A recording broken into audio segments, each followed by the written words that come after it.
Dana Caspersen, I'm so delighted that you are joining us on this podcast. Let me just say a few things about Dana. Don't want to cause her any embarrassment, but she has a degree in conflict studies and mediation and works internationally as a mediator, teacher, and creator of public dialogue processes, and is also an award-winning performing artist and has developed and performed choreographic work throughout the world. Is that right, Donna? That's right. And thanks so much for having me. It's such a pleasure to be here. No, that's wonderful. I am super excited that you're on the podcast because you really come from a very different perspective, from a sort of choreographic dance performing arts. I've been glued to your wonderful book, Changing the Conversation, and which I've got here, Yeah. and I think it's been published in all different languages. Is that right? Yeah. I think it's been published now in 8 languages, which is it's so fun to see. Absolutely fantastic. Tell us a little bit about how you got into conflict resolution and your background, because I think it's absolutely fascinating. Yeah, thank you. I have been working most of my life as a performer and a creator in the field of theater and dance.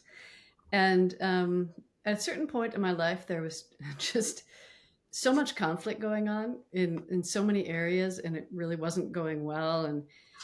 And I was just suffering, and I was seeing people around me suffering. And I had a friend who dragged me to a Marshall Rosenberg workshop.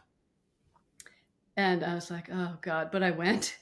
And as he was speaking, I had like a literal aha moment where I suddenly understood that there was a different way possible. And um, from that moment, I started studying on my own. And then I eventually went, and the more I saw how conflict unfolds differently when you can see things differently, the more I saw how it also spreads around, the kind of ease that can come in. And eventually I went and got a degree because I got more and more interested and started working in the field in a lot of different ways. That's fantastic, and I think it's so fascinating. If I'm right, somewhere in your book, or I've read somewhere that you say actually you were really afraid of conflict, and that made you want to study it more. Oh yeah, no, I tried to avoid it at any cost. I would like run around behind the scenes and try to tamp things down or like avoid conflict, and it was just exhausting and super ineffective. And and Absolutely. so that's why I started, but the more I got into it, the more I realized, for one thing, it's impossible to get rid of conflict, and conflict is so valuable when it is constructively approached. And so now I see it as this place of opportunity, and I see now that every conflict is actually proposing a constructive change. It's kind of like a map to what might be possible. Right, but you've got to hear what's behind it. I suppose that's the key, isn't it? What's it telling us? Yeah. So the tensions themselves, if you look beyond the tensions into what has caused the tensions, what do people care about behind it? What are the needs and interests in the situation? What are the forces that are impacting it? Then it becomes a much more complex, rich place where you can say, okay, so here's what matters. Let's look at what might be possible given what matters to people on all sides. Yeah. That's fantastic. And one thing that I'm totally in awe of you about is your choreographic and your dance background, because you talk about posture and the importance of posture. And I'm very conscious as we record this podcast, how am I sitting? What am I projecting? Um, I know that I've had 30 years experience as a barrister, and I think posture and tone is very different when somebody once sort of acted out how I was when I was wearing my wig and gown. And when you take it off, you're very different. Hmm. So I just wonder how your background in choreography has influenced your approach to conflict management. What are you seeing Hmm. that maybe other people are not from your wealth of background in that area? Yeah. So I look at it a couple different ways. Of course, there's metaphoric ways of looking at it. You can notice that as you work as a dancer, as a choreographer, you're taking apparently opposing energies, and finding ways to hold them together in order to express and illuminate meaning. And conflict is the same way. How do we hold these things together until we understand how they can be integrated in a way that moves forward constructively? And then there's also very practical ways of thinking about it, which are that in dance, you're always making decisions that shape the environment. And there's just a huge number of decision categories that we think of as choreographic decision making categories. And of course, they show up in other situations as well. And I've actually, over the last year, I've been working on a project where we're making cards of these. So, and actually, I have a few here, decision making cards. Fantastic. What does So, that for say? decision making, because there's Right. decision making and then there's performer practice cards. Right. And so, for example, we have here intention of action. What is the intention of the action? If the intention is not clear, the action won't be successful. So you can use these, social norms. What social norms are we in relationship to? How are we responding to them? How are they impacting what's happening? How are we directing attention? Um, how are we organizing things spatially? So those are a few of examples of how we can look from the choreographic perspective. Is that every situation is there's never a neutral situation. It's already been shaped by just countless decisions, and we can Yeah. become more and more conscious of them. And a lot of them, if you think from a choreographic perspective, um, are they're often, like, for example, spatial organization is often something that's inherited from the past. We do it how we did it. We don't even think about it, but it has a huge impact. Also, like you say, posture. How are we? How are people in the room? Are they sitting? Are they standing? Are they cramped in the corner? What's their proximity? How are they in relationship to let's say there's a mediator. How are things organized physically? And because our body is recording everything. Yeah. And we're not always conscious of it, but it is part of the way we think, and how our body has been um, is in relationship to, impacts what we're able to do and say and think in difficult times. Amazing. Do you think different people are more conscious of that than others, or is there a level at which everybody is taking that information on and it influences them whether they like it or not? Yeah, absolutely. The body is always reading what's happening, is storing it. So even And if we how? don't know Yeah, on an unconscious level, yeah. it's happening anyway. And one of the things I love about your book, and I literally went to the library and it's just I know they say don't judge a book by its cover, but it did jump out at me. And I love the fact that your book is laid out in quite an interesting way. It's not Hmm. just a load of words on a page, is it? Yeah, Tell us and about how you presented it, because it's almost, to me as I'm reading this is like, wow, this is so easy. It's just a PowerPoint presentation, basically in a between covers. How did you lay it out? so I worked with Joost Elfers, who's a book packager and designer, and he he he found ways to spatialize the text, so to give it room, to give it relationship on the page, so similar to what we were just talking about, as opposed to just a pile of words that people just get overwhelmed with and can't deal with. This way offers people the opportunity to jump in on any page and find some information, or relate it to some information on the next page through the way the colors and the placement guide them along, and let them have space so they don't feel like they've already failed to move to the next chapter. But wherever you are, it might be, have sufficient information for what you need to think about at that moment.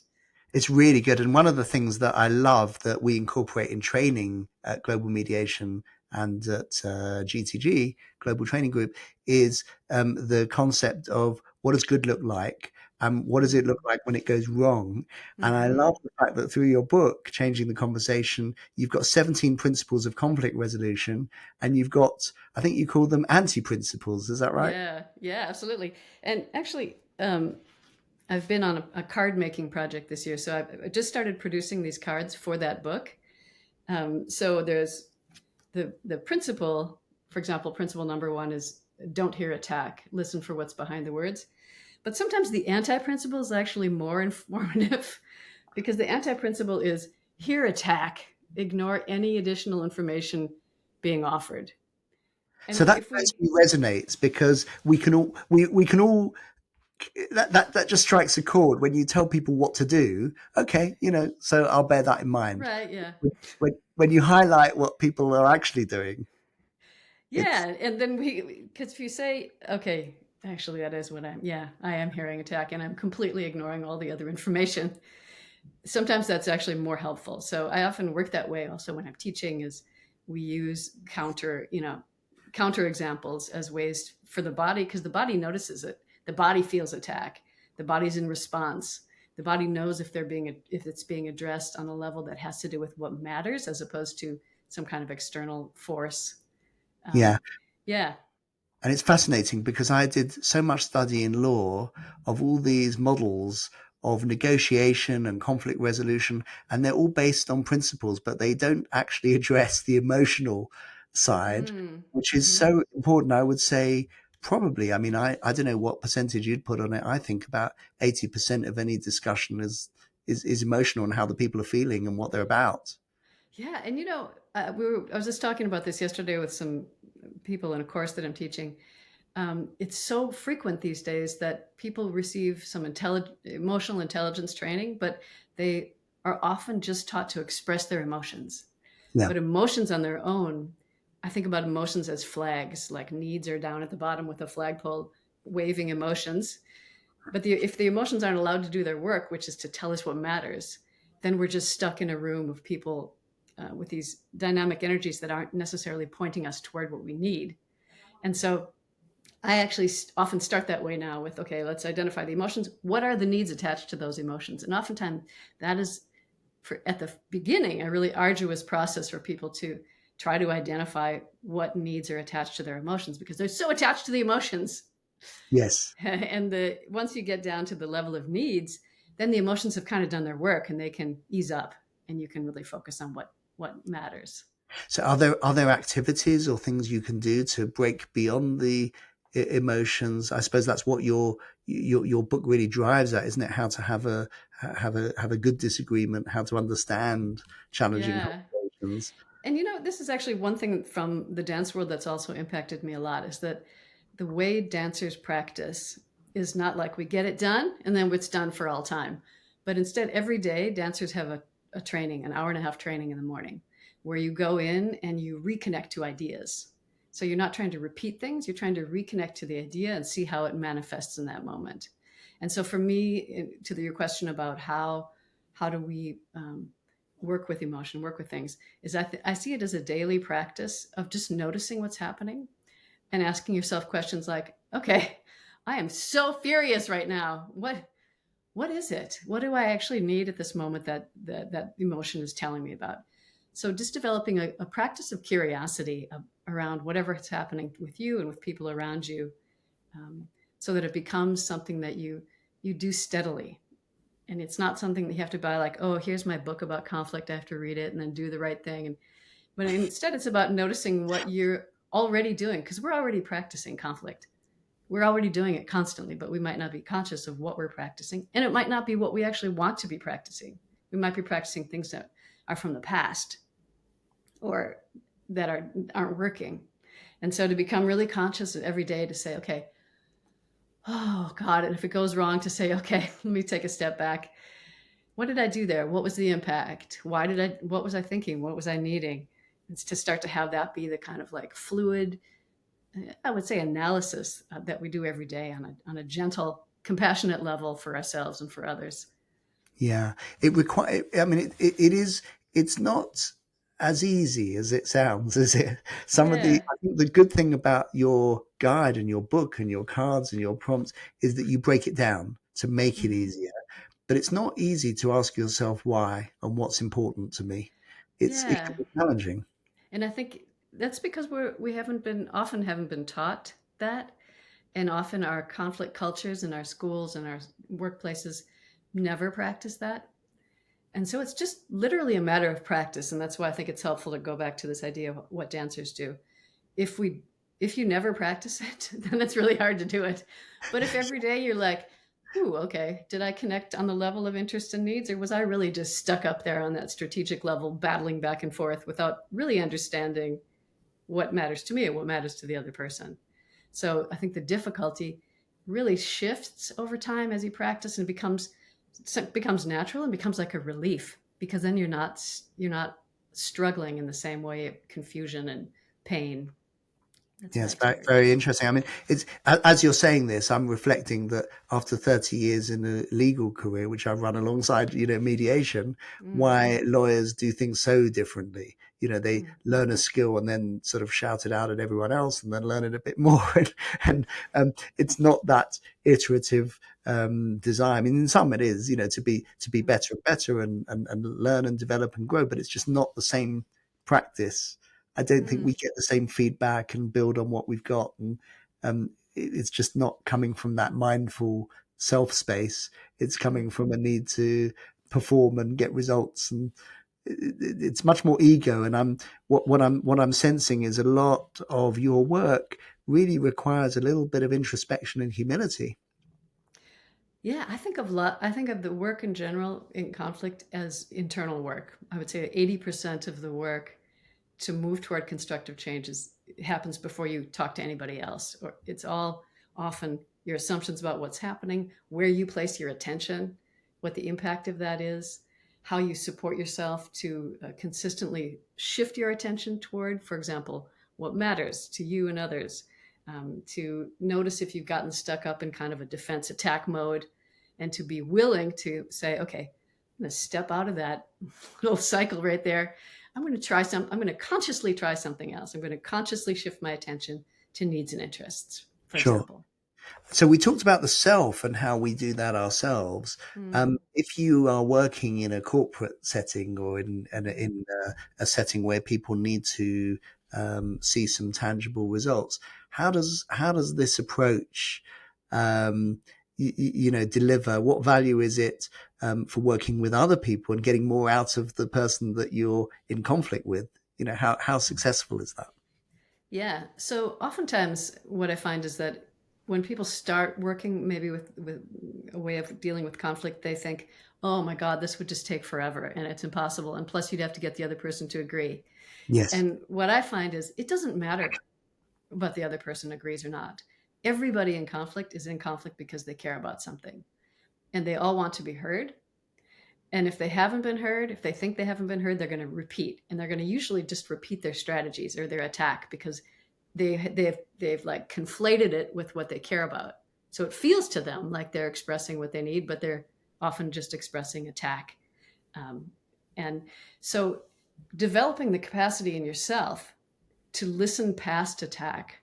So that was that first thing that I put up there. Principle Yes. one, don't hear attack, listen for what's behind the words. And that doesn't mean become a martyr and give up and be passive or anything like that. It means notice that even when that person's driving you insane and you think they're completely wrong, something matters to them. And if you can develop the capacity in yourself to be curious, even in those moments, enough to say something like, okay, I want to make sure I understand what's really important to you in this. Tell me more about what matters to you. And if they come back to you with a strategy, say what would that help with, so that they can step down from the strategy to tell you what it is they care about.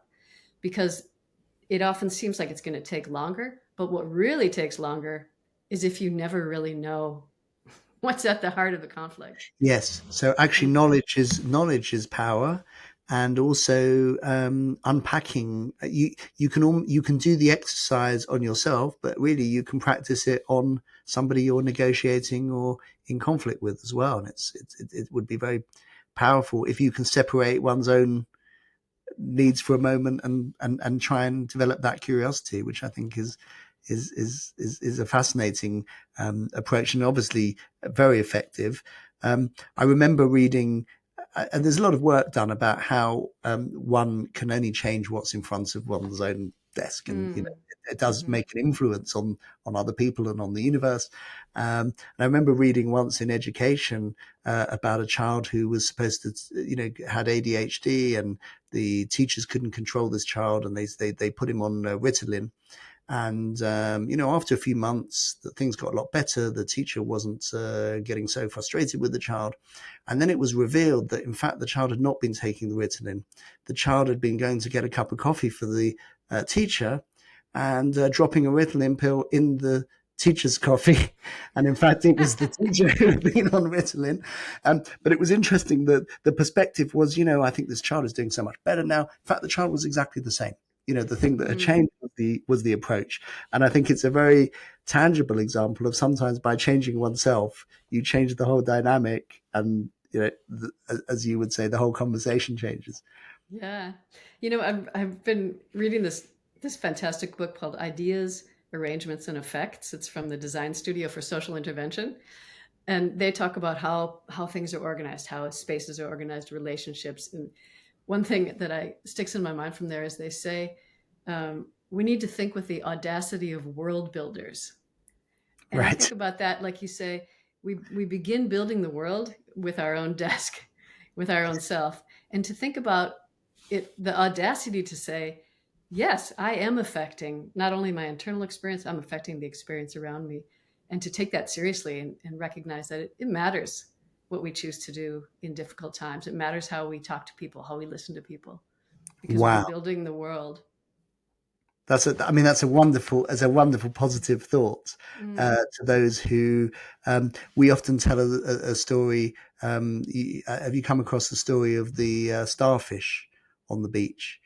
So there's a story told of a man who is in the distance, and they can't really work out what this person is doing.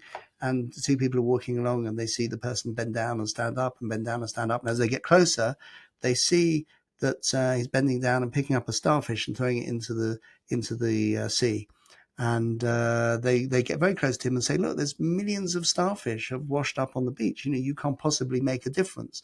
At which point the person bends down, picks up the starfish, throws it into the water, and says, "Well, made a difference to that one," you know. And it's I suppose things have an energy. The universe has a natural energy that we impact on, and we all do it in some way. And I think it's really powerful to know that we are doing that, and that we're Yeah. having an effect on other people. And I think that's a really, really empowering thought. I love the idea. I mean, I just absolutely love that we're building the world, in terms of Yeah. our domain. And I think that's why I think about conflict in terms of action, because a lot of times people think, oh, that's just my personality. I can't change anything. But in Yeah. fact, we're constantly taking actions, and conflict is a series of decisions, and how it goes depends on what we decide to do. So in fact, you would say probably, would you, that it's a common misconception of conflict in the workplace that it just is, or that's just the personality is, or this can't be changed. You would Yeah. actually, everything has an impact on everything else, and Yeah. I think a common misconception is both that that conflict is it's kind of an aberration, and that it's a failure. yeah, That when it happens, it's a problem, and it means we didn't, we messed up.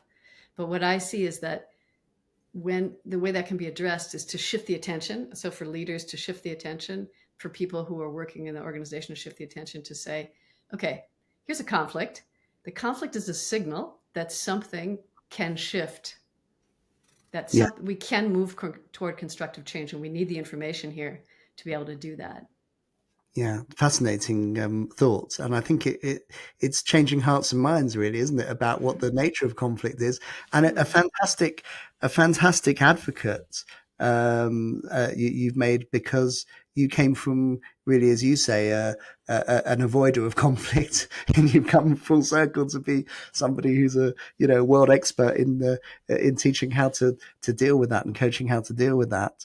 Um, I love the explanation at the start of your book. You talk about all the strands of conflict, and tell Mm. us about Aunt Marie. And I'm keen to know if there really was an Aunt Marie, and tell us what she taught you.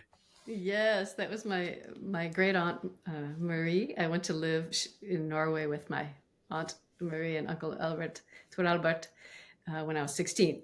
And in Norway, everybody knits, and so she taught me how to knit. And when you're knitting, you invariably end up with a big mess of knots at a certain point. And I was like trying to pull a string out of the knot, and she would say, "No, no, you're just making things worse. You have to understand the overall connection of these threads. You can't simply pull one thread out because that'll just tighten it.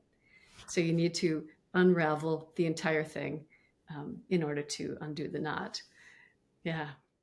And that's a fascinating, and you use that metaphor in the book, don't you? That you started off trying to just pull one thread, and then you realize actually this is multifaceted, and you have to really be patient and look Yeah, at and do like some thinking what's behind all the interaction of exactly. the different bits. I think And I that's think wonderful. I think the way that shows up in conflict often is that we often think, okay, I know what needs to happen here, how to fix this. I'm going to jam my own strategy through because everybody else just doesn't understand. And that's pulling a single thread without knowing what the other threads are. And that just almost never works effectively. You end up with resentment and ineffective solutions. And so that's why I find that you need to understand all the threads to understand where you are and what's possible. Fantastic. I love the analogy, and I'm really delighted that there really was an Aunt Marie, and it's not it's not just a metaphor or It was actually something. my grandfather's sister, my great aunt Marie. Amazing, amazing. Yeah. And if you had to just end with this, really, if you had to pick one, you talk about 17 principles of conflict resolution. If you had to pick one, what's your favorite, your card or your Uh, principle? But what would you I what would you don't really pick? have I don't have a favorite. I would say one that kind of sums them up if Yeah. because I think it's important also to integrate ideas so that you have a feeling for yourself. So you're not like, oh my God, I have to do principle 3 and then 5. But instead, what's my overall mindset? And one I think is actually principle 17, which is expect and plan for future conflict. I actually have the card here. Here we go, Right. expect and plan. And of course, the anti-principle of that is ignore the possibility of future conflict and have no plans for dealing with it. And that's often where we are, Yeah, but we that, I don't mean, have to be. I'm laughing, and you end by saying that, don't you? That it's tempting to think of conflict as an aberration, as you've said here, Mm, but it's actually it's continual.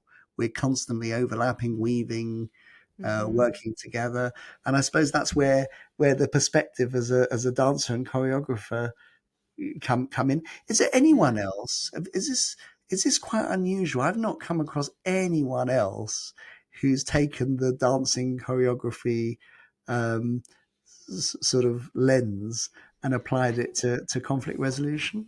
I think there are people in the dance world who work also in conflict.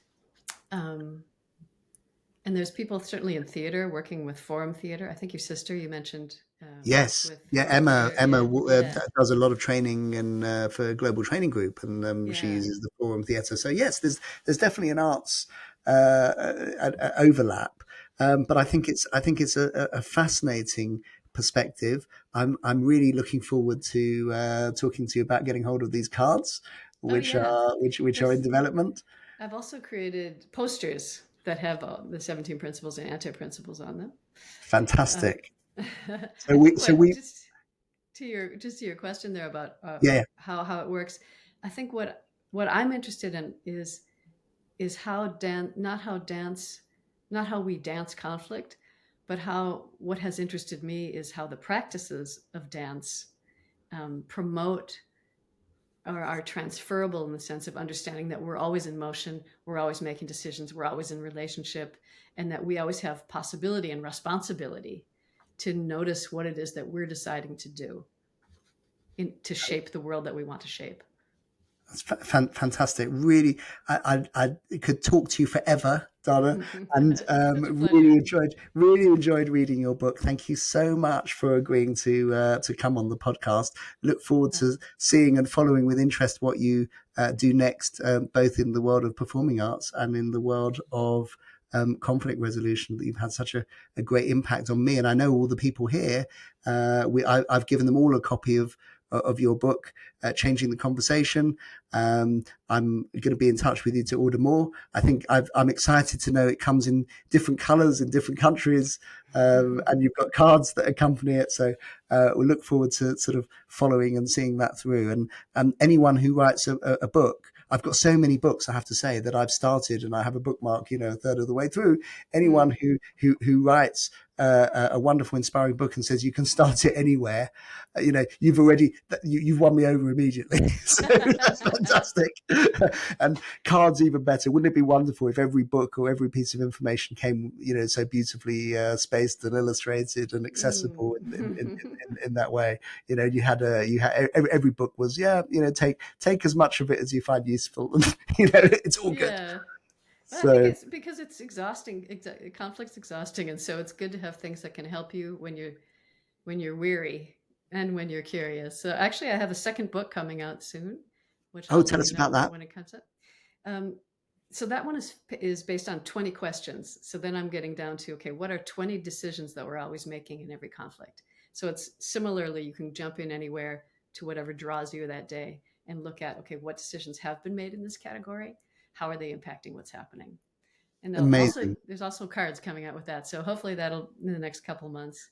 Amazing. Well, I look forward to that, and maybe we'll certainly continue our conversation and our dialogue. Love to hear more about all of those things. But in the meantime, thank you so much for coming on. I really learned a lot. It's been a fabulous conversation. Certainly not one I want to change. And hopefully we'll see you. We'll meet up in person soon. But thank you so much, Dana. Oh, thank you so much. It's been such a pleasure to talk with you today. Likewise. Take care.